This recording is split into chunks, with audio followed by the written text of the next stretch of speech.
லூக்கா நற்செய்தி அதிகாரம் 7 இறைவார்த்தை 38. இயேசுவுக்கு பின்னால் கால் மாட்டில் வந்து அவர் அழுதுகொண்டே நின்றார். அவருடைய காலடிகளை தம் கண்ணீரால் நனைத்து தம் கூந்தலால் துடைத்து தொடர்ந்து முத்தமிட்டு அக்காலடிகளில் நறுமண தைலம் பூசினார். இயேசுவில் அன்புமிக்க சகோதர சகோதரிகளே, ஒரு பாவியான பெண் இயேசுவிடம் வந்து அழுதுகொண்டே நிற்கின்றார். அழுதுகொண்டே தன்னுடைய கண்ணீரால் இயேசுவின் பாதங்களை நனைக்கின்றார். தன்னுடைய கண்களை கடவுளுக்கு ஒப்புக் கொடுக்கின்றார். நாமும் நம்முடைய கண்களை ஆண்டவருக்கு ஒப்புக் கொடுக்க வேண்டும். உலக மக்களுக்காக கண்ணீர் வடித்து ஜெபிக்க வேண்டும். நம் கண்களை பரிசுத்தமாக பாதுகாத்து கொள்ள வேண்டும். யோபு தன் கண்களை கடவுளுக்கு ஒப்புக் கொடுத்தார். உடன்படிக்கை செய்து கொண்டார். தீமையாக யாரையும் பார்க்க மாட்டேன் என்று உடன்படிக்கை செய்து கொண்டார்.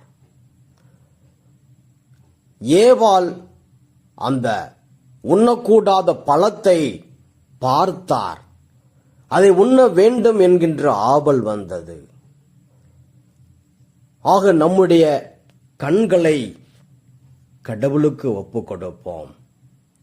இரண்டாவது, தன் கூந்தலால் இயேசுவின் பாதங்களை துடைக்கின்றார்.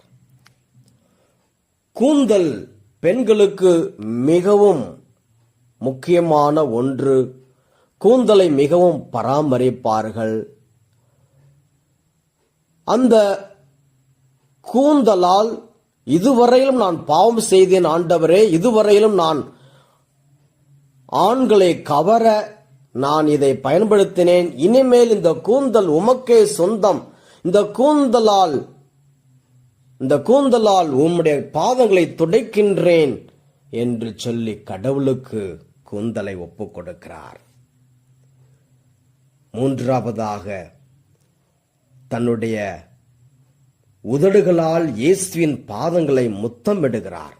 இந்த உதட்டினால் பாவம் செய்திருக்கிறேன், இந்த உதட்டினால் பிறர் பாவம் செய்வதற்கு நான் காரணமாயிருக்கின்றேன், இந்த உதடு உமக்கே சொந்தம் ஆண்டவரே, ஆண்டவரே என்னை பரிசுத்தமாக்கும், இனி இந்த பாவ வாழ்வு வேண்டாம் என்று தன்னுடைய உதடை கடவுளுக்கு ஒப்புக் கொடுக்கிறார்.